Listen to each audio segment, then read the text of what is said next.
Hey people, what's going on? Welcome to Real Tough Talk. Tough Talk. How is that even possible? Tough Talk. Whoa! Stephen J. partner goes, Show some respect. You did not answer the question. he's a bad man. Bad man. He's a bad. He finally said it. The slipper's gone. The dress has holes in it. The cart turned into a pumpkin again. So what else you gonna do? This team couldn't cover a twin mattress with a king size sheet. Lights out season. Lights out for you. Let's get as quick into the game as possible because I am not staying in this wig longer than I have to. I want to part. Play it out, bro. While you're talking this game.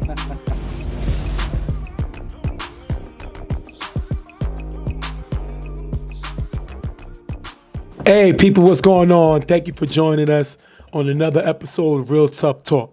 I'm excited to bring you another week in UFL football. It's nothing like it. It's nothing like it. And we're back to tell you about this week 3, you would say for some teams, week 2 for others in this UFL season. And honestly, you know, week 2, actually week 1, because certain teams are actually debuting this week. Yeah. So this will officially be their first week in the UFL. And shout outs for them for joining. You know, they add some extra competition into this league, and no doubt about it, they're looking to go all the way. And that's the most exciting thing about it, that a lot of teams are adding themselves into the league to take the plunge to win a championship for the first time. And we're going to jump right into it. First game we're going to talk about is UTF versus YMM. UTF is coming off of a loss to IOD. IOD was shorthanded, but they were still able to pull out the win. You know, the defending champs, IOD, is a team that's really trying to cement themselves into the UFL, you say, record books as far as winning consecutive championships and at least going to consecutive championships. So definitely that was the team I was trying to do. UTF is trying to show that they can ball out with anybody. That loss last week hurt them. This is a game they need to turn around in order to show that they're for real in UFL. And UTF is facing a team that they have to take seriously in and of itself with YMM. Right. Another team fighting for to get back to the championship. Right. So they cannot make the same mistakes that they made in the last game. Besides 3 players that YMM don't have, they have a lot of their core guys, and they still have their all-star quarterback in Corey leading the show. So this is a game that UTF have to take seriously if they want to come home with a win. And yeah, YMM, you know, they coming in off of last week. They had 2 games. They had 2 wins. They beat the Wolverines and they beat Rep City. So this team is coming in 2-0, but the thing that's been good is the way Corey has been able to move the ball and spread it out to everybody. There's no Rico here this week. Ice is on the IR. We don't know when Ice will be back, if he'll be back this season. Mm-hmm. And we just found out that Tanner just got hurt. Mm-hmm. So now they're going to lose Tanner for a significant amount of games. But now you got guys like Ruben, Slutty, guys that needs to step up and carry the weight. Brandon is the offensive player of the year. He didn't jump out the gates as he did last year, but he's still a weapon on this offense. And definitely this is a team that wants to keep the winning going as far as it can until their starters get back. So we're going to jump right into this game. Ramsey on 4 rush, rolls right, throws the Beetle, cutting in the sideline for a nice game, picking up the first down. Then Ramsey throws the JP in the gap for a decent game. 3rd and goal, Ramsey gets blitzed by Buto, who just gets through G. Misses the sack as Ramsey throws a tray in the front of the end zone for the touchdown. 6-0. The question is, was this a sack? And as close as it is, it's hard for me to say that it was. It looked like he just missed him as he goes in. But you got to look at this play right here. He gets through G, a person who's a former block of the year. He spins right off of him. I've seen him do this to so many different people so far already. And he does it to G here. Just misses Ramsey because Ramsey knows to step up and into his throw, and he finds Trey. Buto was upset. He thought that he had a sack, but unfortunately, UTF ends up scoring. Wyman gets the ball. After getting the first down, Corey, with blocking from Josh, runs in the middle, but is tagged by Malo for a short gain. This is why they brought Malo. You know, I know he gets a little upset because sometimes I say Milo, but it's Malo. I got it now. But this guy, former defensive player of the year, definitely brung in to bring that impact. Good play away to stop Corey from getting any further yards. Second down, Corey's blitzed by Lionel. Throws to Wesley in the gap, knocked away by Prodigy. Prodigy's a guy that I always think that should have been to the next level. Definitely great play by him there. Third down, Corey throws to Jeremy, cutting in the middle of the end zone for the touchdown. Thomas gets the extra point, 7-6. But if you look here, Big and Trey never react in time, and they give up the touchdown. And this is just lack of communication right here. They see that Jeremy's cutting up the middle, and none of them see him or even react. They're supposed to be talking to each other because somebody had to have seen him cutting through the middle there. Nobody reacts, nobody's talking, and because of that, Jeremy has a free release into the end zone. Ramsey on 4 rush, throws the Pito, cutting in the guy for a decent game. Second down, Ramsey on 4 rush, rolls right, but is sacked by Pham. Third down, Ramsey's blitzed by Boothrow, throws a route in the gap, off target, incomplete. UTF will have to punt. That is great pressure by Boothrow. This is why they went out and got this guy. Right now, he could be looking like comeback player of the year, most improved player, because the guy is really showing his impact. We seen him do this last year with Violators, but he kind of fell off towards the end. Right now, he's staying on top of it. Great play by him. And the thing is, you've seen sparks of that last year and even the year prior when he played with Main Event. Yep. And now you see the fire in him, knowing that he's going to put pressure on whatever quarterback he sees in front of him, and he's making it happen here. First down, Corey on 4 rushes, sacked by Malo. That's why they got him. We just talked about it. Great play by him there. Second down, Corey's blitzed by Lionel, throws deep to Slutty in the middle, off target, picked off by Trey, giving it back to UTF. Trey is finally getting those interceptions up. I got to look back at his stats. This is the most interceptions he may have. I think he has 3. Right now, actually. He has 4. Most interceptions in his career in UFL, I believe. Definitely showing his ability to make plays, but now he's creating turnovers on those plays. Great play by him. One thing you got to add is the pressure that they put on Corey. The pressure was enough to make the ball sail where Trey can get it. Normally, if Corey has time and he has the ability to find his receiver. With G. Yes. But he didn't have G on his plate. Yes, that is the key. He doesn't have him in this game, and because of that, Corey has less protection, and that's why he had less time, and that led to the interception. First down, Ramsey throws deep to Tone on the sideline with Josh there. It's incomplete. Second down, Ramsey throws deep to Prodigy, cutting in the middle. That's going to be incomplete. Third and long, Ramsey gets blitzed and sacked by Josh. If you look here, Frankie does not see the blitz. UTF after punt. Frankie making sure that he stays to protect the quarterback. He does not see Josh's blitz here. He's not able to react in time. Great way to send pressure yet again and give Ramsey trouble leading to that play there. YMM is going to get the ball back. They're not going to be able to do it, and they're going to end up punting. Remember, it is 7-6 YMM right now. After getting the first down, Ramsey throws the Pito, cut in the middle. Pass is broken up by Jeremy. Pito's flag for Curse. That is a huge play for the flag. Last play before I have Ramsey on 4 rush, throws the JP in the corner end zone, caught, but he's out of bounds, taking us into the half, 6-7, YMM. And one thing about YMM is they are a team, regardless of how they're playing. Sometimes when they're playing good, they have a habit of getting on your nerves. They have a habit of taunting you. They have a habit of getting you out your game. They did that here. That caused Pito to curse, and because of that, that sent them 15 yards back, and I think that's one of the reasons why UTF was stopped from scoring. But all around game from YMM is good. They obviously they miss some of their weapons, but they're able to keep the lead based on their defense, putting pressure on Ramsey, keeping him from being comfortable, and because of that, they have the slight lead right now. Before I talk about UTF, look at this right here. See them arguing? Mm-hmm. No leader on this team. UTF had the ball 4 times. They scored the first drive, they punt, and got stopped. You had the ball 4 times, and you couldn't score. Look at this drive right here where Ramsey threw 2 deep bombs. Then he gets blitzed and gets sacked by Josh. That's Ramsey being Ramsey. You knew who this quarterback was when you got him. But they have nobody on this team that is stepping up as a leader, and that's going to hurt you. You got YMM, you're chasing by 1. Similar to what you was doing IOD, you got to find a way to put points up. You got to find a way to make plays because your defense is helping you. They held Corey to a punt, and you got an interception after 1 touchdown in the first drive. You got to find a way to turn it around. That's definitely something that they got to improve because they're still in this game. Next drive, Corey throws deep to Brown, one-on-one with Prodigy. Brown with a nice catch for a big game, picking the first down.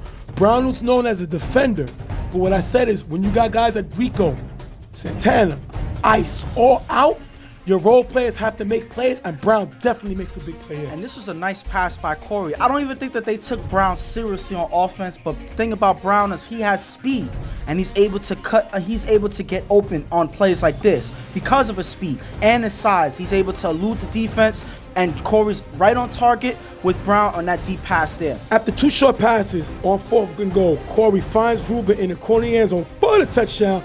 You look here, Pig was left guarding too. He had to pick his poison. UTF is arguing about the elbow. 13-6 YMM. But if you look here, let's look at this play.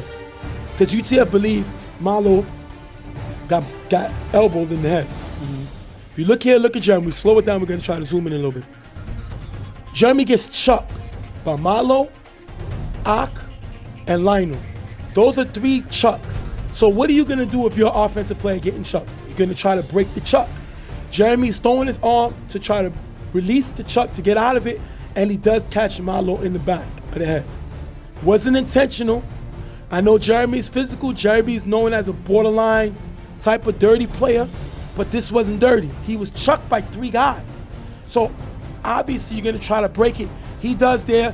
Unfortunately, catches Malo in the back of the head, but unfortunately, the defense still wasn't able to contain Ruben. Another big play by Ruben. Touchdown Wyman. The funny thing is, you have 3 guys focusing on chucking 1 person. Correct. And then at the end of the play, you leave Pig guarding 2 people. I can't kill Pig at all because he goes not knowing which guy to pick. Jeremy's open in the back because the funny thing is, they chuck him, but they leave him open.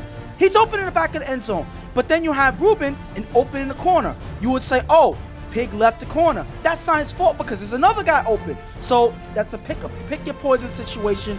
Corey's able to find Ruben for the touchdown there. First down, Ramsey with blocker from Frankie. Throws a low pass to JP. Incomplete. JP gets flagged for unsportsmanlike. He believes he was hit late. Tell me what you see on this play. First of all, there's so much wrong on this play here. Yep. Right here, JP going for the pass or whatever. The pass is incomplete. The whistle's kind of blown a little bit delayed after the ball hit the ground. And right as the whistle's blown, I'm going to play the sound right here.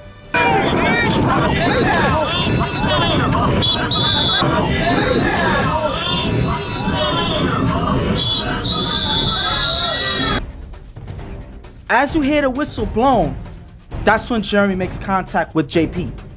A little bit, some will say that the contact was not necessary, but the play wasn't dead at the time. You know, of course the late whistles contribute to that, but I'm not even talking about any of that. First of all, right afterwards, unfortunately, JP gets caught with unsportsmanlike conduct, and he gets a personal flag thrown on him. Unnecessary. I understand you're frustrated because of what happened earlier. With Malo. With I think it Malo. was because of the Malo I think play. it's more retaliation on that than on this play. You're frustrated because you feel like you're not getting no flags in your way. Yep.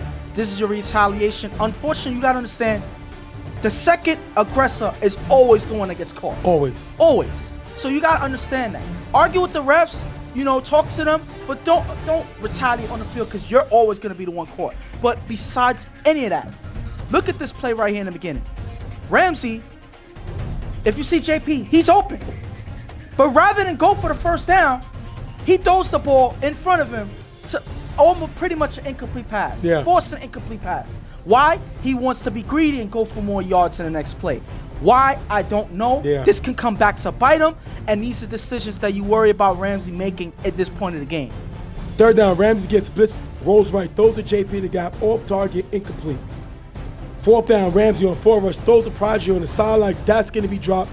Turnover on downs, giving it right back to YMM. They can't even get a first down. You're not going to win here. And you have a quarterback. Something's wrong. Something ain't working. They know that YMM is going to bring pressure. They got to make this play. Prodigy got to catch his pass, though. He has to catch his pass. This is a big drop, turns the ball over, gives it back to YMM. Remember, right now, it is 13-6. Third down, Corey throws a slide in the gap for a decent game. 4th and goal, Corey finds Wesley in front of the end zone for the touchdown.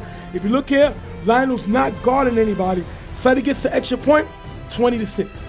And because Lionel's not guarding anybody, Corey's going after him. I believe in the last 2 plays, he went after where Lionel was at in his vicinity, knowing that he's not going to get the make the play. And because of that, Wesley's able to get open on this play. Corey's taking advantage of the defense's mistakes, and it's causing him to earn more points in this game. Ramsey gets the ball on second down, throws deep to Prodigy, wide open in the end zone for the touchdown. You look here, Wesley's looking at the quarterback, reacts late. Beto gets the extra point, 20-13, UCF. And fortunately for them, a few plays later, they're right back in the game. One thing I could say about Ramsey is he can close the gap with one throw. And that's the thing about Ramsey. When he's precise, he's dangerous. And you see Prodigy here gets open downfield. Wesley, I think he's eyeing Ramsey, expecting him to look deep, but he doesn't see how far Prodigy is away from him. He reacts late. By the time he reacts, he's open. Prodigy's open for the touchdown, and Ramsey with an accurate throw to make it happen. Corey's gonna throw to Brown in the gap, incomplete. People think should have been called for the pass interference. What do you think? Now I'm gonna say this. I believe that one flag should have been thrown on this play, but not pass interference. I think that this was a holding. They got play. away with a hold. Yes, they got away with a hold because Ock made contact. He kind of held him on the contact, held on a little bit. Again, a chuck is chucking him, letting him go. Ock did not do that. He rode him the whole play. That is a hold, and because of that, that's what flag was merited there. But afterwards, when the play was thrown, there was no way that Brown was getting this ball anyway. The contact was already established, but there was no way that Brown was going to get to this ball. The ball was thrown way away from him. So that's why the pass interference flag wasn't thrown, and that's why they didn't get the flag. But they got away with a quick hold. Yes, the hold they should have gotten on that one. Second down, Corey throws deep to Sled in the gap. Caught on the sideline for a nice gain. Third down, Corey throws deep to Brandon, who has a step-on tone, caught for a big gain at the 5-yard line. Brandon is the reigning offensive player of the year. He may not, like I said, been blown off the gates like he did last season, but if he is now your second, third guy, because he's getting so much respect, but he's still able to make plays, you are in trouble. This guy is still a beast, and Tone cannot guard him. Too much speed, too much talent, and he beats Tone. 4th and goal, Corey finds Brandon in the front of the end zone for the touchdown. Brown gets the 2-point conversion, 28-13, they score again. Now, UTF is falling apart in this game. They had an opportunity to come back after they scored in the last play. They needed to make a stop here, but they made this drive way too easy for them to score downfield. And again, nothing against Tone, but I don't think he should be guarding someone like Brandon one-on-one because he's going to get beat, as you saw in this play here. I've seen Tone play defense in BQFL. Yes. And he gets away with this, not in UFL. Not on this field. They're going to attack you. Yeah. And that's exactly what Corey did when he saw him on Brandon. Ramsey's going to throw a bomb to Trey, who has a step on Jeremy. Incomplete. Jeremy's called for the pass interference. What do you think? They get the ball at the 2-yard line. What do you think of that? And this was definitely pass interference. Why? For so many reasons. One, Jeremy never looks back before making contact with Trey. And then the contact was early before Trey can get to the ball. So all of these things, they should have been 3 flags thrown on Jeremy. But at the end of the day, this was a merited pass interference. They get the play, and they get the replay of down.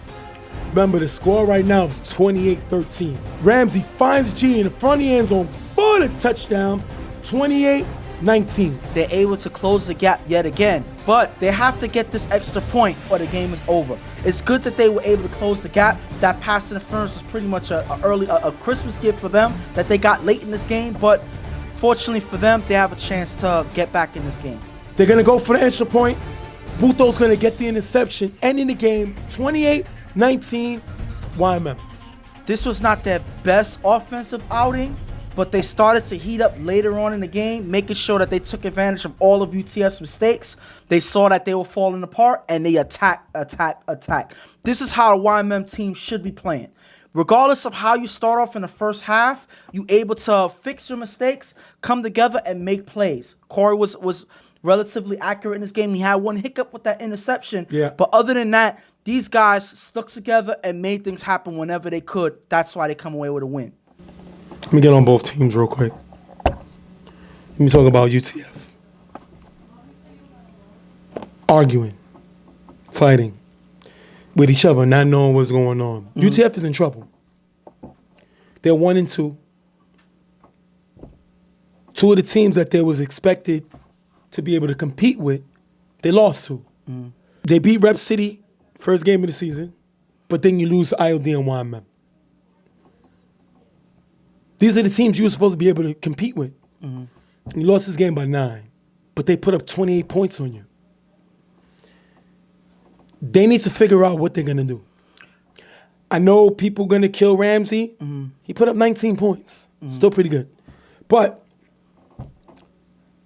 he didn't throw no interceptions. But they had to punt the ball twice, and they got stopped twice. So he had the ball 7 times. 7 times. He scored, punt, stop, touchdown. Defense got to be able to make stops. Yeah. They're not making stops. NYMM was missing Rico, Tanner, Ice, and Bones. 4 of their top players.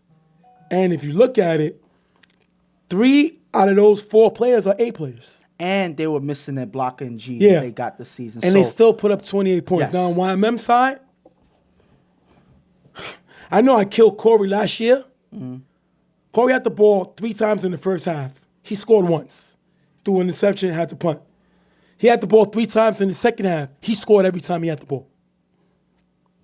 And right now, Corey has 9 touchdowns, only 2 interceptions in 3 games. And I gotta say one thing that's telling for both teams. Tell the 2 teams. You have here UTF arguing with each other, falling apart, and I'm hearing rumors of a lot of guys on their team talking about abandoning a ship now. I haven't seen so much I haven't heard so much disarray with one group since the Trump administration. And I'm just bringing politics in there, but it's crazy how much disarray you're hearing with this team. And so many people looking to run away from this sinking ship. The thing about it is, you see, you have Jeremy and Kaka literally like fighting each other on the field, smacking each other back and forth. But these guys stuck together after that play and still played together. But I think YMM is in trouble because if you saw what happens, Ramsey was able to score. Yes. He was able to go downfield. Yes. He was able to spread the ball around the field. They're missing 2 of their top defenders in Ice and Tantana. 2 of their top defenders. And Rico won Defensive Player of the Year before on defense. Mm-hmm. So Ramsey still put up 19 points. Yeah. 3 touchdowns. Mm-hmm. They need to get it together because when you face other teams that's able to move the ball and throw the ball around the yard, you got to be able to make stops. Now, I always call Corey Drew Brees because he can get the ball to anybody, and you saw it this game. Yeah. He did that. But at the end of the day, this defense is going to have to make stops. Puto was a great addition. He's definitely helping, but this team is getting beat in the secondary. Yeah. Which is what? Tanner and Ice play. Ice is at the corner. Tanner's at the free safety. This is the problem. They have to get that together because 19 points is a lot of points. 3 touchdowns in UFL is a lot of points. Corey's carrying the load by scoring 28 points. Yeah. But they got to get it tight defensively. Because that's not going to happen every season, every game. So. Remember, UCF wasn't able to get 2 first downs based on mistakes by Ramsey. But they got to turn it around because other teams ain't going to make those same mistakes. And right now, I think that UTF, as a person, if I'm a fan or a person that's a part of UTF, I'd be worried because they have a lot of pieces that make this team really a team to be worried about. But right now, we're worried about them not for a good reason. Right. Because it seems like now they're starting to fall apart. They're only 3 games in, and now you're seeing problems. Not only chinks in the armor, but downright holes. And that's an issue. Mike owns his team. This is his team. But G's supposed to be a general. G has to take over as the general. He's played in big games. He's played in big teams. It's time for him to take his organization and be the leader. Mm-hmm. Either you follow what I say or it doesn't work. Pig can't do that. I can't do that. It has to be G. He has to lead the charge because that's not in Ramsey's game. It's not what he does. Mm-hmm. It's too many Chiefs, not enough Indians on this team. And that's the problem. We're going to wrap this one up. YMM with the win over UTF, 28-19. We'll be right back. Next game up, IOD versus Wolverines. IOD's coming off a win. Wolverines coming off a loss. IOD's feeling good about this up. Won last week. Mm-hmm. And this week they bring Swiss and Akon. Akon staying with the team, going to help him try to defend the title. Swiss coming back. They'll play a little bit, not too much. But definitely it's good for ILD to know that they got those with the acquisitions they made and picking up Chad, which I think was a huge pickup. Left 99 to come to ILD where he's really making big plays, especially defensively. That was a huge pickup to help out this secondary where you know you got teams that can really get the ball downfield and YMM, 99 Problems, even UTF. Definitely good pickup for them. Definitely a good team altogether to try to defend their title. And the thing about this is when you have a person like Akon coming back to the team, who was huge for them during the playoffs, more so to me than the regular season, that's a big lift for your team overall.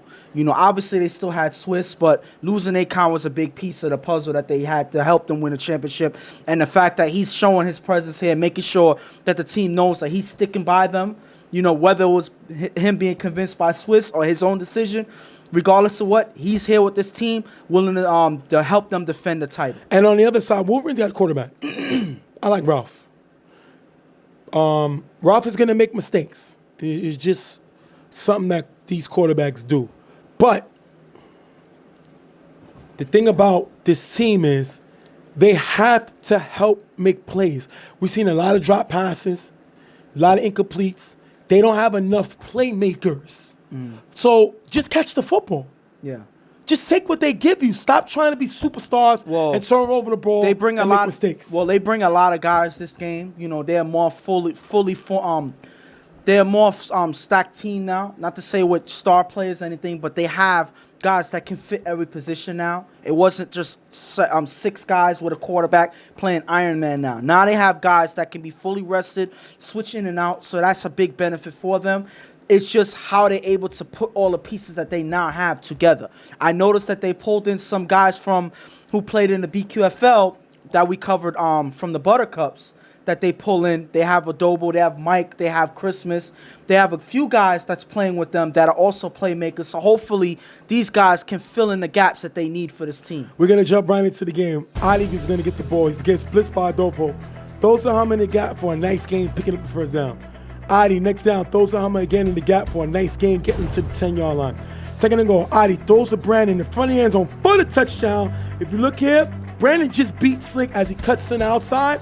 Burt gets the 2-point conversion, 8-0 IOD. And the thing about Brandon is he's a person that can cut at any given moment. It's hard to guard this man because he's so fast, especially on his route. Adi sees that. He's been playing with Brandon too long for him not to throw that ball. He's wide open here, and that's an easy touchdown for them right away. Ralph throws to John, cutting in the gap for a decent game, picking up the first down. Second down, Ralph throws to Slick on the sideline for a decent game. Third down, Ralph gets blitzed by Brandon, who throws him John in the gap to get them to the 15-yard line. It's going to take us the last down. Ralph on 4 rush throws him in the back of the end zone, picked off by Gotti, giving it back to IOD. If you look here, John lets Gotti snatch it from him for the turnover. You got to help out Ralph. He's moving the ball. This is a pretty good drive. Can't end that way. These receivers got to be able to help him, and they don't hit interception. And the thing about it is, he jumps for the ball, but Gotti just comes and snatches that ball away. This could have ended in a touchdown, and Gotti reverses it with the great awareness, going and getting that ball, turning a touchdown into an interception, and then with possession of the ball. Ali with 2 passes to Akon on the sideline for a decent gain in the first down. This is what they need. Akon, first game of the year, just getting his footwork, getting back to the UFL field, getting back to the league. And Adi finds him with 2 passes to him, getting him warmed up and ready to go. Then Adi throws to Brandon wide open in the gap, pitches it to Burt for a nice gain, and they move the ball. During the free play, Adi throws the Hummer in the gap, who pitches it to Burt on the sideline, runs it in for the touchdown, 14-0 IOD. And the thing about this is people are so trained to go after the guy that has the ball. They don't notice the quick pitch that you have to the guy, because if you see Burt, he's running along with him on the sideline. At any given moment, Brandon can pitch it out. He does here. That leads to him with the free release on the sideline, running in for the end zone. So Brandon's able to pitch it and still make a block to get Burt into the end zone. Like you said, IOD is the best in football when they do this, and that's why they're able to score here. Ralph gets blitzed by Brandon, throws a in the gap, almost picked off by Chad. Ralph on second down, throws a Nelson on the sideline, that's going to be dropped. Third down, Ralph throws it to Sam in the gap, decent game, picking up the first down. After a few plays on third down, Ralph throws a slick on the sideline. That's going to be dropped. Wolverines have to punt. 2 big drops on that drive. First of all, those drops are not something that you can afford. For a quarterback like Ralph that's still trying to get acclimated with his team, you can't drop pass like that. This pass with Nelson, he had the whole sideline. It looked like he was worrying about running more than catching the ball, and because of that, he got ahead of himself and at least a big drop here. Then you see this drop here that completely ends the drive. That's unfortunate. There's another drive where they could have kept moving the ball, getting closer to the end zone, and now it leads to them punting the ball. IOD doesn't do nothing the next drive. Great defense by Wolverines. They're going to have to punt. Ralph throws to Nelson wide open on the side for a nice game, picking up the first down. Nelson's a good receiver. The guy can make some plays. Good throw from Ralph to find these two got to stay on the same level of connection. Great throw by Ralph. Great catch by Nelson. Ralph gets blitzed by Brandon and throws a mic in the gap. Picked off by Chad, who runs it all the way in the end zone for the touchdown, taking us into the half, 20-0. And one thing I gotta say, if you notice from Ralph, from the very beginning we saw him play with YMM, he is a person that has a lot of trouble with the blitz. Sudden blitzes, sudden forms of pressure can make him throw inaccurate passes, and it leads to interceptions, especially here. You see the blitz coming in, it leads to Chad stepping up and picking the ball off. You said that you like Chad on defense. He runs this play all the way back into the end zone. One thing I gotta say is, I spoke about him after the game. He said that he wants to be known as a person who plays both sides. And I said that you would say that you like him better on defense. The thing about Chad is he has a defensive mind enough. In the first play where he almost gets a pick, he sees the blitz and he's able to pick up the first guy the quarterback is going to look at. You see the blitz coming in, that place is vacant, Chad goes in to cut it off. That is great defense there. He does it here as Ralph sees the blitz, he cuts it off, and he's able to make a play that leads to them getting 6 points from. So they scoring points, and they're also scoring points on defense. What can you say that IOD is doing wrong at this point? And it's only halftime. I'll tell you the problem with Wolverines. Ralph threw an interception the first drive because the receiver wasn't able to come back and make a play. Second drive, Ralph throws, starts moving the ball, has 2 key drops. Third drive, he throws a pick 6 because he tries to make something happen out of nothing. Why? Because he saw the first one, the receiver didn't fight for the ball. Second drive, the receivers dropped 2 passes. Third, when he tries to take it on his own and gets read and picked off by Chad. I like to call, to me, Ralph is a Joe Flacco, and it's because strong arm can make any throw on the field, but he has to have talent around him. He has to have a few playmakers that he can feel like he go to. I'm surprised he's not going to Adobo, because usually that's the guy he likes to throw the ball to, and I think it's because it's not really his team, but he's the starting quarterback. He has to start making it his team. He has to get guys in there that's going to catch the football. I don't care if you have to play guys both ways. If the original Wolverines roster can't show their ability to make plays because of the effort or lack thereof, you got to start going with your guys that's going to make plays. And it's time for Sam to sit down and look at this game and look at the game before and say, these are the guys that need an offense. Ralph, you can't turn over the ball like you did before, but I'm going to give you the weapons to make plays. Because if not, this is what's going to happen. We're going to come out the second half. Ralph with 3 passes for a nice game, picking up the first down. Then Ralph throws deep to Loco in the middle. Short, picked off by Jesus, with knife blocking by Brandon and Berto. Jesus runs all the way back to the end zone for the touchdown. Adobo picks off the extra point. 26-0, IOD. And if you see this play, Loco did have a step. He did. He was, he did create separation downfield. Ralph does go for this pass. Unfortunately, the ball dies in the air.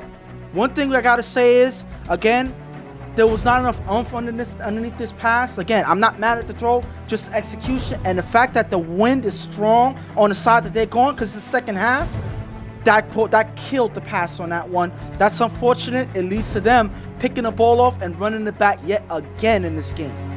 Ralph threw 3 nice passes for a first down. Why are you throwing the ball? What's the point? What I told you. Ralph tends, once he feels a little pressure, He tries to make something out of nothing. Just like Joe Flacco on Baltimore. Can't make those type mistakes. 26-0. Ralph with 2 passes in the gap for a nice game, picking up the first down. Third down, Ralph is blitzed by Hummer, who Sam picks him up. Ralph throws to Nelson in the middle for a decent gain, getting into the 10-yard line. 4th and goal, Ralph finds Sam in the back of the end zone for the touchdown. Nobody sees him in the back. 26-6, wait for them to score. And even though they score on this drive, you see that there's problems even on this drive, because I'm hearing that they discussed the route that Sam was supposed to go for. He was supposed to be on the other side. You see Ralph here tell him he was supposed to be on the side. He points at the other side, but Sam is open, so he makes a throw. But if their communication is off here, it's going to affect their offensive numbers all around. So they got to get in better rhythm. They got to communicate a little bit better. They're able to score here, but it's a little too late. And that's probably because communication was non-existent throughout the game. Adi throws a bird cutting on the sideline for a nice game, picking up the first down. Adi throws to Brandon, wide open in the corner end zone for the touchdown. If you look here, X gets caught in the in-and-out route, 32-6, IOD. And if you don't understand how many people Brandon has done this to in his career, it's not even funny. And X adds himself to the list of a person getting caught by this in-out route here. As soon as he makes the route, he's open. X is fast in his own right, but Brandon, when he's able to cut on his route, it's hard to stop. And as soon as he makes that cut, Adi puts the ball right there. There's not much you can do at that point when Brandon makes a move like that. After getting the first down, Ralph throws to Sam cutting on the sideline. That's going to be dropped. Second down, Ralph throws deep to Nelson, wide open in the middle, overthrown, incomplete. Third down, Ralph throws the logo in the gap and runs for a nice game, but they can't score before the end of the game. IOD comes away with the win, 32-6.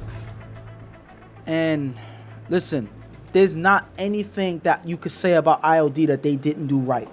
Were they able to put up points? Of course they were, with 32 points.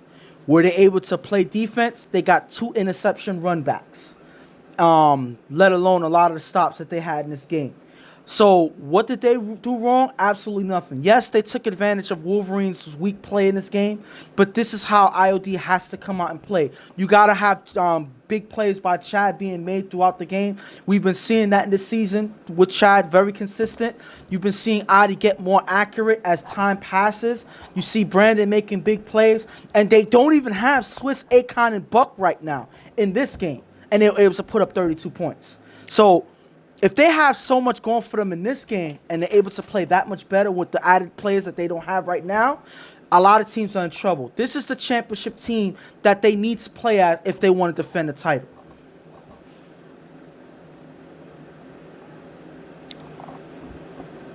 Wolverines had the ball 6 times. They scored once. Interception, 2 drops, which leads to a punt, pick 6,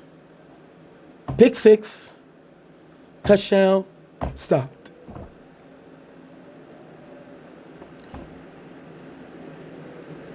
This team is making mistakes. They have to find a way to limit their mistakes because they don't got the firepower to shoot out with nobody.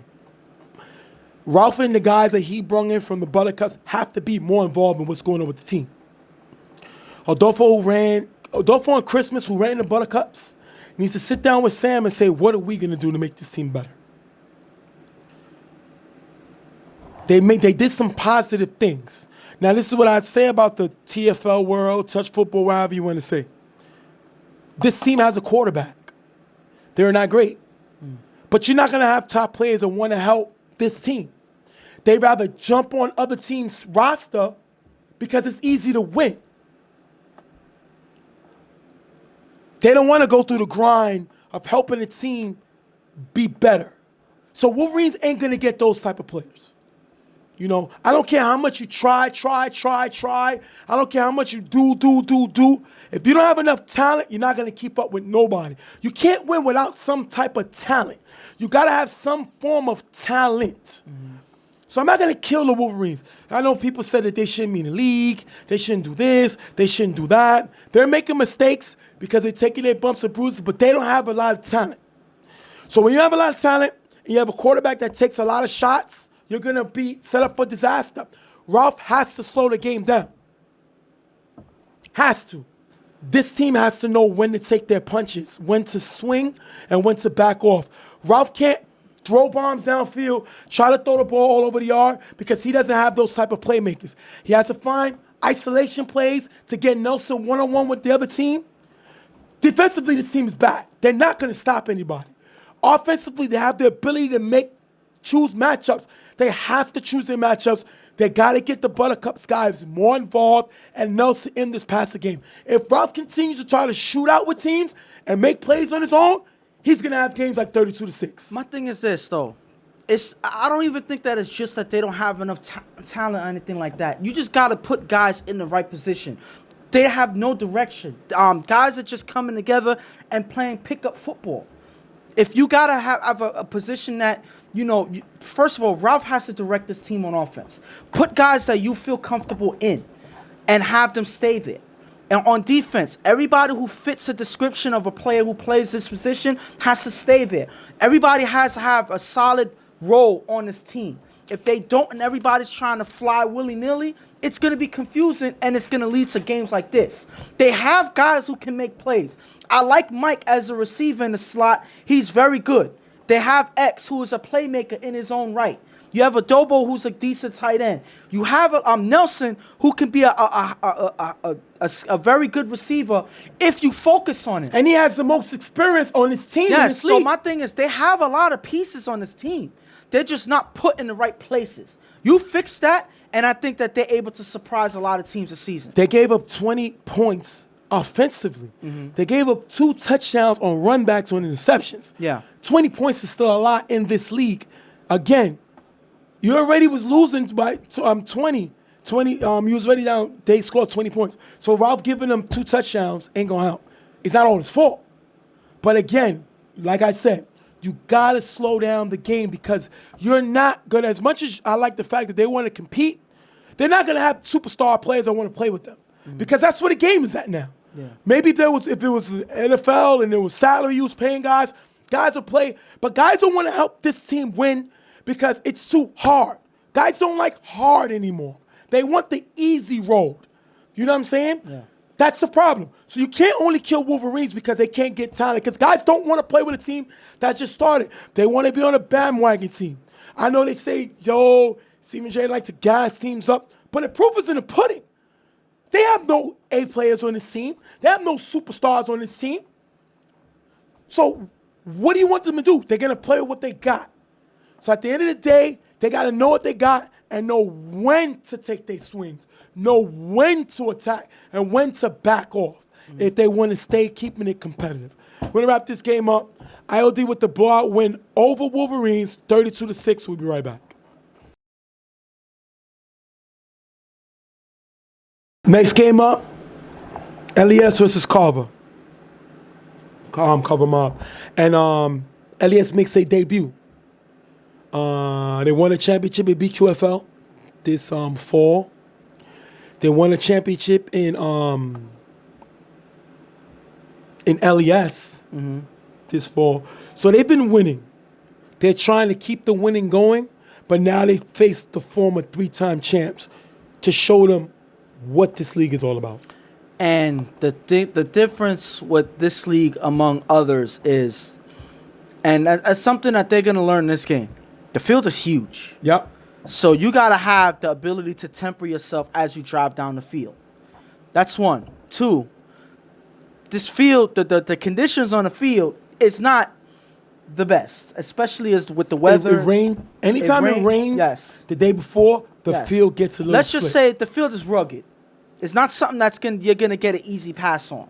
So you're going to have to work.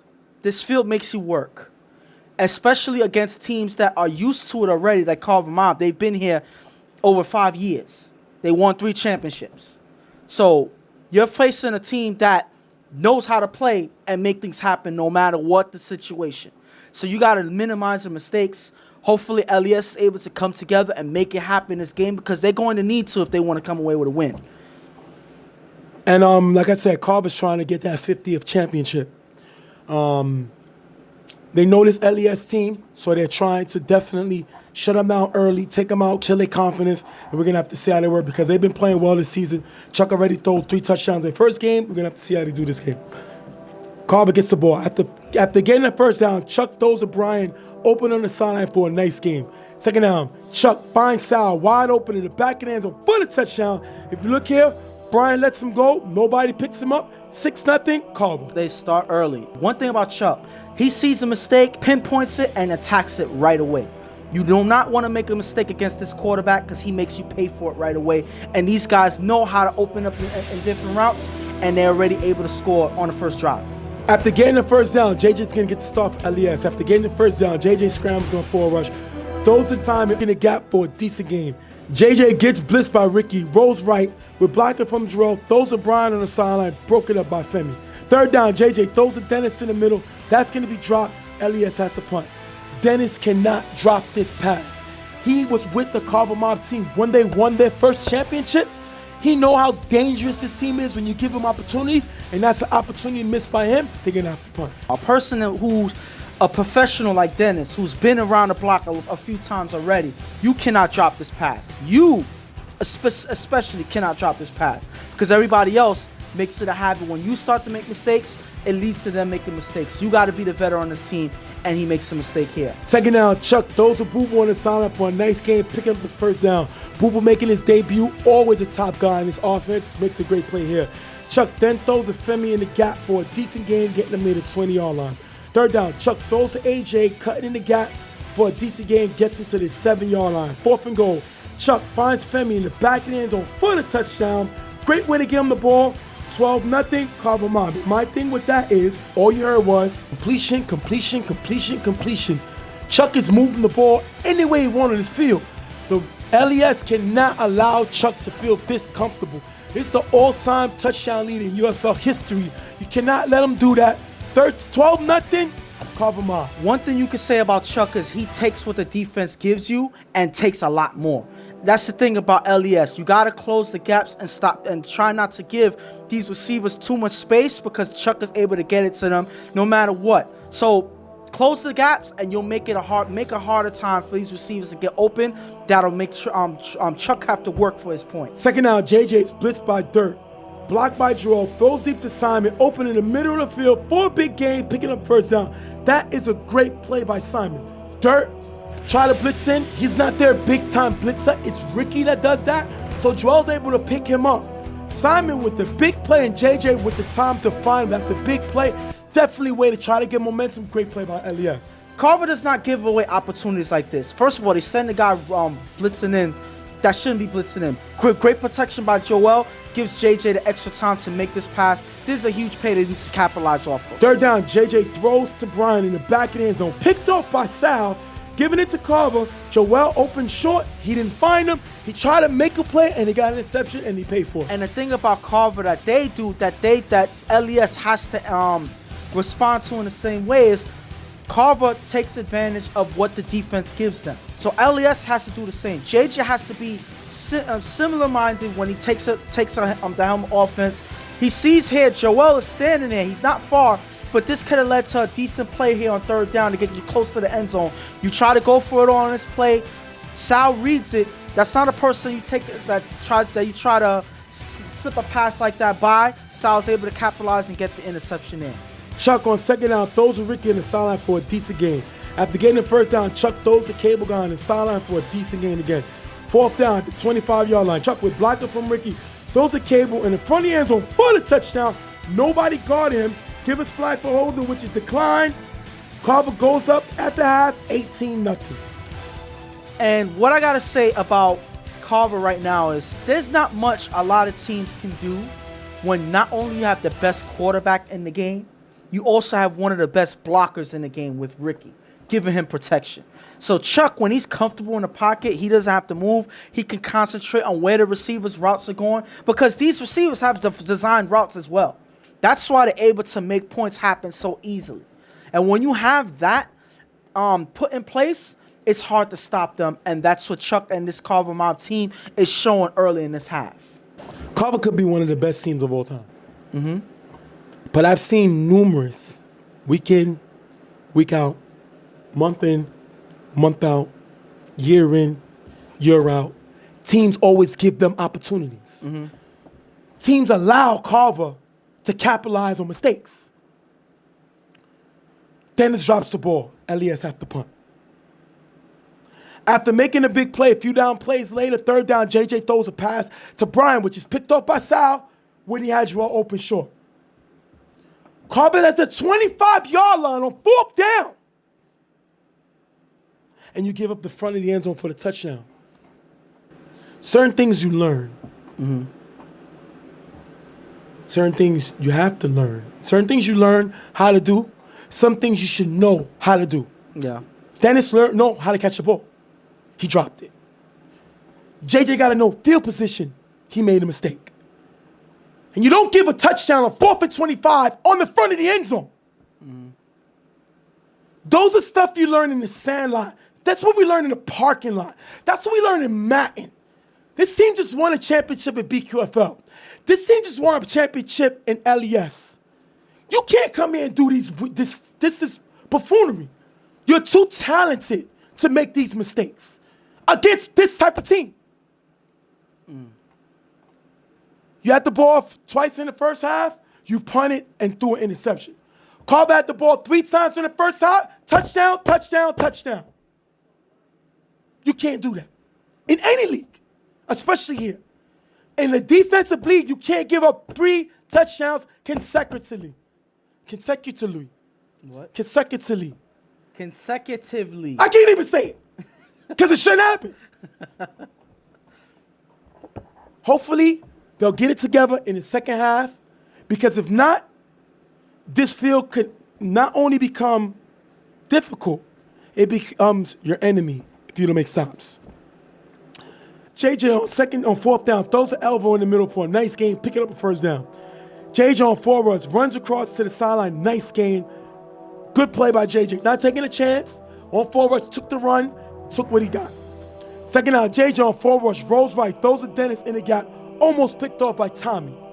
4th and goal, JJ throws it up, picked off by AJ, giving it right back to Carver Mobb on after their first possession. And at this point, you got to look at JJ and see what he's doing, because I think that it's him making mistakes that's causing him to turn over the ball or throw interceptions. It's starting to look like it's JJ that's not necessarily looking comfortable in the pocket, that's not making the right decisions, because yet again he throws the interception while they're driving. You know, they barely get to, a momentum going, and then JJ makes a mistake and leads to interception. This is becoming a habit that they have to quickly get out of. After getting the first down, Chuck with blocking from Ricky throws the boob open on the sideline for a nice game. Spotting the boy, never slide over to pick him up, leaving one of the best tight ends in the game wide open. Chuck with 2 passes to get them to the 3-yard line. 4th and goal, Chuck rolls right, finds Dre in the back of the end zone for the touchdown. If you look here, Kamon follows Chuck rolling out right and leaves Dre wide open. 24-0. This is championship caliber stuff right here with this quarterback, Chuck. He's able to manipulate defense based on a route, based on a pump fake. This is something that Chuck has done countless times, and defenses get manipulated over and over and over again, and it leads to another 6 points. Ricky comes in to throw the extra point, and he's going to throw the pass to the ground.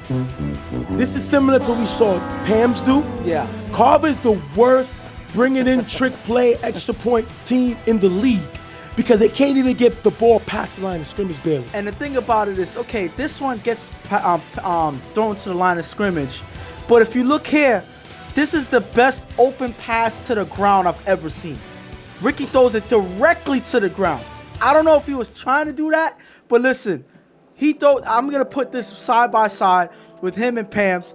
The funny thing is, Pams is there. He told me to make sure that I put this up because they killed him last season, and now it's Ricky's turn. So you see here, Ricky tries to come in for the extra point, and he throws it to the ground. Everybody's, killing him, whatever, but it doesn't hurt them in this game. They're already ahead 24-0, so it is what it is. Ricky can't do that again. Carver gets flagged for cursing. 15 yards, was going to pass it first, which gets him an extra 5 yards, 20-yard penalty. JJ with 2 passes getting him to the 20-yard line. Last play of the game, JJ rolls right, throws to Dennis in the front of the end zone, incomplete, ending the game, 24-0, Carver Mobb. this is pretty much Carver dominating all the way through, doing pretty much whatever they wanted. The only thing they weren't able to do is score any extra points. They didn't score any extra points. But because they dominated on offense and LES's response on their offense was non-existent, they didn't have to take it seriously at all. This is not something you do to this is something that Carver comes out and does on the leisure during the season. Take advantage of mistakes, make some easy plays, go home with a win like it's nothing. And this rhythm that Carver has right now is a rhythm that I like. I like the Monsters Inc. players coming in and helping out with this team. They're looking like they've been playing with Carver for a long time already. Sal is already about to have another good year. You see Femi. You see Femi being mentioned a lot on both sides of the ball. You mentioned, rumors of Rookie of the Year already. He only played 2 games. So, again, Carver's looking good. Carver's doing everything that they need to do. This is the rhythm that they need to do, that they need to have throughout the season if they want to return to the championship glory they've already had in the past. This was LES's first game in UFL. So a loss, you can't kill him for a loss. Mm-hmm. But my thing is the mistake they made is just plays that you should know better. It's just football. I don't care the rules of whatever league you're playing. Some things are just football. Punt, interception, stop. You can't do that. You can't. Carver, touchdown. Mm-hmm.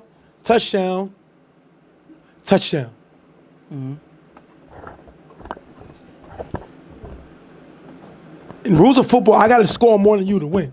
Yeah.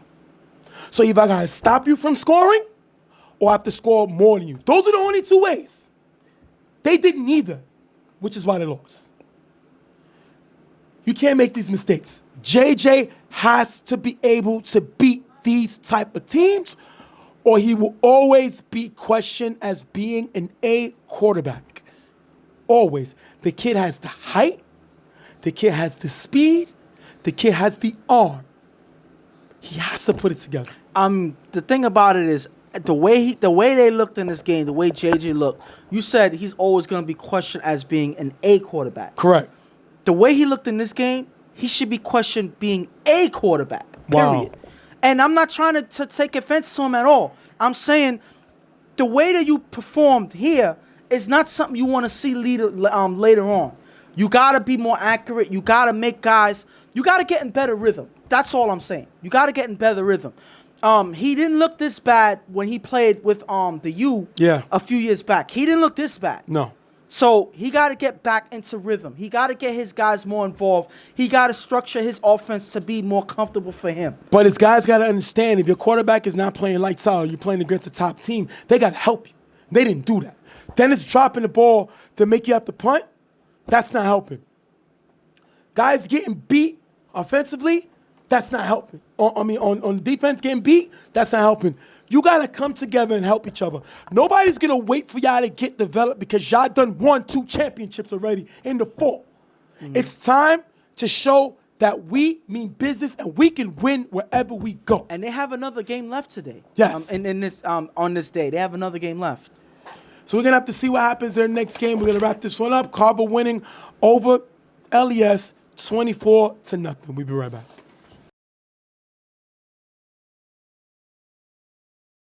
Next game we're going to talk about is LES versus Never Scared.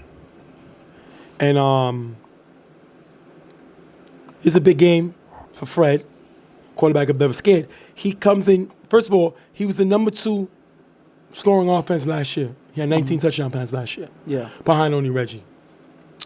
He has an opportunity. Reggie actually beat him for quarterback of the year. Yeah. He was number 2 in voting. He came in second. Fred has the opportunity to pass Reggie in the all-time touchdown passes. They're both tied with 93. Now, after Chuck's game, Chuck is ahead right now with 108. Mm-hmm. But that'll be a nice accomplishment to be able to be the number 2 guy that's both trying to break 100 like Chuck did with 94 touchdown passes or whatever he gets at the end of this game. And listen, that's a nice number to hold on to know that this is what I've done, throughout the years playing in this league.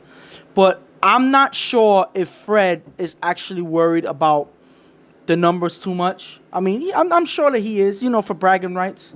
But at the end of the day, the thing that matters the most is who's holding the trophy, who's holding that check, and who's being labeled as the UFL champions at the end of the season. I think that's what he's focusing on the most. So again, if he wins this, I don't think that'll be a prize to praise later on, but he's only focused on the championship right now. So if this leads him to it, I think he's all for it. And LES is coming in off a blowout loss to Carver. They got to turn it around. This is not a game that they can afford to fall behind, because one thing Never Scared does is score points. We're going to jump right into the game. Second down, Fred is blitzed by the boy. Fred reacts, tries to scramble, but loses the ball. 4 loss. The question is, why is Ouija blocking here? And that's a good question. Right now, it doesn't look like Eric is here for this game, so they have to have other people fill in that gap. And right away, you see what happens when Eric is missing, protecting Fred in the pocket, plays like that. Third down, Fred on 4 rush, throws a Rico, cutting in the gap. That's going to be dropped. Never Scared has to punt. And already you see an impact in this game with Eric missing at the blocker's position. Fred has to get passes out quicker. He has to get other guys to substitute, which gives him less time. And now you see guys dropping passes. This is not a drive that you want to start off with in this game for Never Scared. JJ with 3 short passes for a decent game, picking up the first down. Second down, JJ with blocking from Joel, runs in the gap for a nice game. Third down, JJ throws the time in the back of the end zone, high, incomplete. Last down, JJ throws it up to time in the back of the end zone, incomplete, turnover, on downs. And right now, you see LES has had the ball 5 times. 4 last game, once this game, and they cannot score again 5 in a row. And it's like you said, they're letting their mistakes trail into this game. Whatever rhythm that they had in the first game, they were supposed to let it go. Listen, that was a bad loss, but you erase that from your mind, you reset and start this next game. I don't think that they're doing that, because it seems like they're playing exactly the same way they did in the last game. Third down, Fred throws to Sean, opening the gap for a nice game, getting him to the 50-yard line. If you look here, Joel steps through at the last second, leaving Sean open. After getting the first down, Fred with blocker from Chino, throws deep to Julian, cutting in the middle for a nice game, get him to the 10-yard line. Julian cutting and nobody's found, nobody guards him. Julian's been playing decent this year, definitely been making some big plays. Fred finds him here. Fred on second down throws to JL on the sideline with nice blocker by Joel. JL runs it in for the touchdown. If you look here, JJ and LeBoy rushes in to help, leaving JL open. 6-0, Never Scared. And that extra pressure that they're trying to add with the giver, that's 3 guys you lose now. The giver, of course, is there. You send 1 guy, now you send 2. That's 2 defenders less that you have on in the secondary.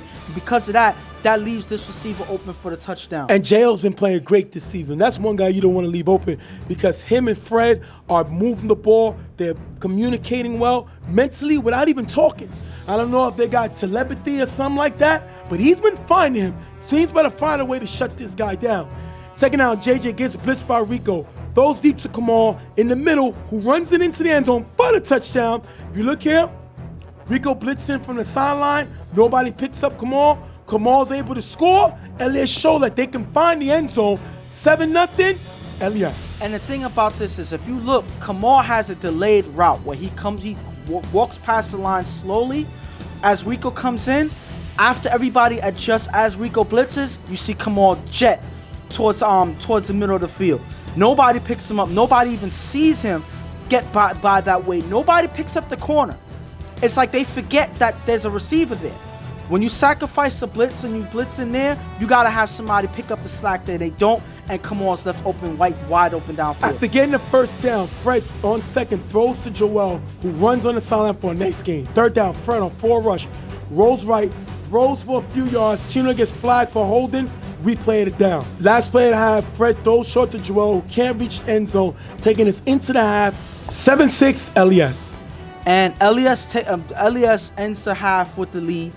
Even though they started off slow, they were able to make one big thing happen the next drive with that big play with Jamal. That's JJ reading the situation, seeing that there's a blitz coming. Joel with that extra second of protection, he's able to get the ball downfield to Kamal. That is a defining part of the half. If you can be able to do that and carry that momentum into the second half, you can make something happen and catch Never Scared sleeping. Never Scared had the ball 3 times. They scored once. They had to punt their first drive because of a big drop by Rico. And then the next one, they gave up, they scored. They scored a touchdown. And then the next one, they got stopped. They got to find a way to put points up. This is an offensive team. They have to find a way to score points. That's what you do. You're not really known for defense. You got to be able to score points. They got to turn up the second half. Don't let LES get too comfortable. Third down, JJ gets blitzed by Just. Smoke slips, is missing the sack. JJ throws a spot in the gap for a decent gain. That's JJ, not affected too much by the blitz, able to make a move, trying to move the ball. After getting the first down, JJ throws deep to Brian in the end zone. Short, picked off by Sean, giving it back to Never Scared. Brian slipped, can't come back to it, and that's an interception. If you look on this play here, you see Brian, he is open. He's open here. But because the ball sails up too high and because Brian slips, he's not able to make a play on it. All of those things come together on a play that leads to Sean getting the interception. That's unfortunate for LES. After a few short plays, third down, Fred is blitzed by LeBoy. Fred throws to John in the gap, tipped by Joel, caught by Kamal for the interception, but the ref said it hits the ground incomplete. Never Scared keeps possession after punt. What do you think of the play? I think that this had the potential to be a big play. This is why LES kind of argued this play here. Kamal and a lot of the rest of the team believes that this was an interception. They get the ball. I mean, they get Never Scared to punt on the next play anyway. But the fact that field position is important, especially with JJ not necessarily in perfect rhythm yet. So every position counted. Every possession and position counts. So because this play, obviously it ended up being ruled a drop, that leads to Never Scared able to punt and get them further downfield. And even on the camera, when you look, Kamal turns his body.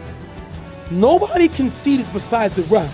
It's a hard call. Because even if this was the playoffs and they challenged it, he turned his body. You can't see what happened with the ball. So we don't know if it moved, if it came out. So you can't kill a ref because at the end of the day, it happens so quick. I heard people say it was obvious. It's not obvious. No, I heard people argue the call and say he called it. The way his angle was, they couldn't see it when he turned his body. So a lot of guys that was saying it was a definite pick could not even see the ball. Bottom line, they made a stop. Yeah. Would they have loved to have the field position interception? But you can't go crazy. You still made them punt. Capitalize on the fact that you made them punt. Second down, on 4 rush, JJ throws an elbow, cutting in the gap. Just misses the ball. Joel runs on the side. Nice game, picking the first down. JJ once again moving the ball. Great play by him. JJ then gets blitzed by Chino. Throws the elbow in the middle for a decent gain. He's able to find the guy, and they're getting in rhythm, moving the ball. Second down, JJ throws a spud in the gap. Broken up by Sean, incomplete. Sean may not be having the offensive year he had last year, but he's having a great defensive year. Remember, he was number 2 in MVP votes. Yes. He lost it to Dre. He was having a good season. He's definitely picked up weight off, especially defensively. Fourth down at the 20-yard line. JJ throws it up, knocks away by Sean again. Turnover on downs. Never Scared gets the ball back. And they scrape by with some good defense by Never Scared. And it's hard for me to say that because this hasn't happened often, that Never Scared played good defense. Last season, they didn't do it at all. This season, you're seeing glimpses of good defense. You see Sean already get an interception early in this game, gets a big knockdown during his drive, and is able to stop LES from driving downfield. This is a good way for their defense to make things happen in order for them to keep LES from getting the momentum they need to put points up on the board. Second down, Fred on 4 rush runs, but very tagged for a short gain by Spud. Third down, Fred gets blitzed by LeBoy. Throws to Sean in the gap for a decent gain. Last down, Fred on 4 rush, throws to Jail in the middle for a decent gain, picking up the first down. If you look here, the receiver gets beat as he comes back inside. J.O. is having a great year. You gotta find him. You stop them here, you have the potential to win this game right here. They don't, and Fred is able to get the first down. And because J.O. is one person that's really hard to guard. He's a stocky guy, tight end type build, and he's fast for his size. So he's a guy that can get open on certain routes that a lot of defenders have trouble defending him on. He cuts in here. This defender is not able to keep up with him, and he's able to make a big play happen on this. Third and long, on 4 rush, Fred runs for a big gain in the gap, getting him great yardage. That's a big gain. That is a huge mistake by LES. Yeah. Third and long, you cannot let Fred get this kind of game. That one hurt. Remember, the score right now, it's only 7-6. LES is up by 1. Last time, the 20-yard line, Fred on 4 rush throws a nice pass to Joel, opening the back of the end zone for the touchdown. If you look here, Kamal never steps back to pick him up. 12-7, never scared. Look here, Kamal sees Joel pass by him, but then never follows him. After 1, 2, 3 rush, you're supposed to be locking up on somebody. Not standing around waiting for the ball to come to you. No, look for somebody right near you. Pick somebody up. Kamal doesn't do that. He gets caught slipping, and Fred is able to make an accurate pass to the back of the end zone where only Joel can get it for the much-needed touchdown. JJ with 2 passes in the gap for a decent game, picking up the first down. JJ with 2 passes again to Spud in the gap to take him to the 20-yard line. Third down, JJ is blitzed by Chino, rolls right, throws it in the gap, that's going to be dropped. Last down, JJ on 4 rush, throws it up, picked off by Just, ended the game, never scared with the win, 12-7. One thing I got to say about Never Scared is, regardless of whatever troubles they have, Fred finds ways to make things happen. If he can't throw it, he runs it for a big game. I think that big run on 3rd down was the game winner there. Not only the touchdown, but that big run. First of all, so many big plays on this drive, one drive that helped them win this game. That big 4th down catch by J.O., killing it all year. I believe he has 4 touchdowns this season. And then you have that big run by Fred, showing why you call him Big Ben so much. He does exactly what Big Ben would do. If he has to, he can get some big yardage with his feet. He does that and is able to open it up with a good pass to Joel in the end. This is one thing you want to hear from this offense for Never Scared. They started off really slow. They had some good defensive plays, mainly by Sean and a few other guys. And then you have Fred, J.O., and Joel close out the game with some big plays. That's the way that Never Scared should be playing, and that's why they're 3-0 right now.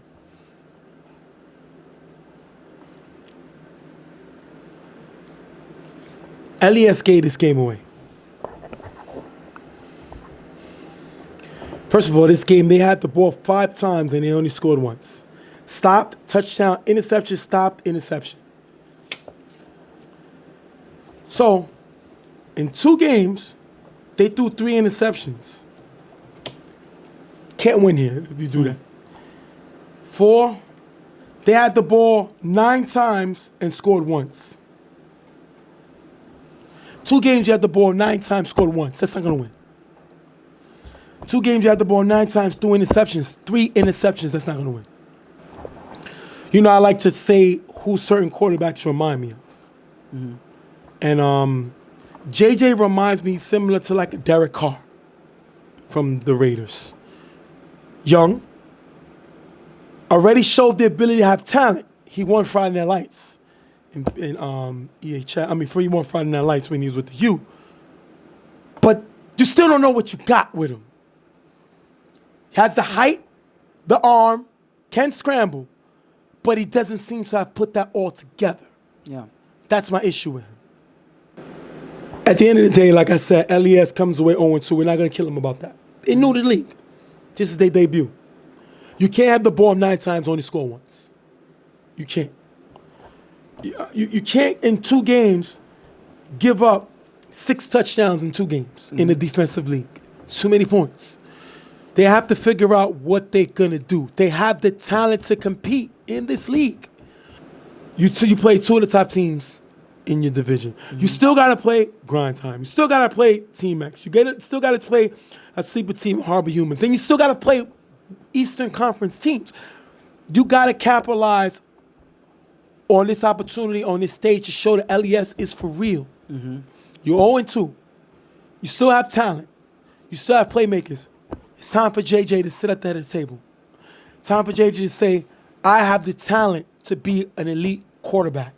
I have the talent to be up there named with Corey, named with Lou, named with Chuck, named with Fred, Adi. Well, all these top quarterbacks here, they're here. Yeah. So I got to show the ability that I can play with them. And I'm just not a second tier because that's what people are going to start to think. We're going to wrap this game up. Never Scared coming out with the win, 12-7 over LES. We're going to be right back.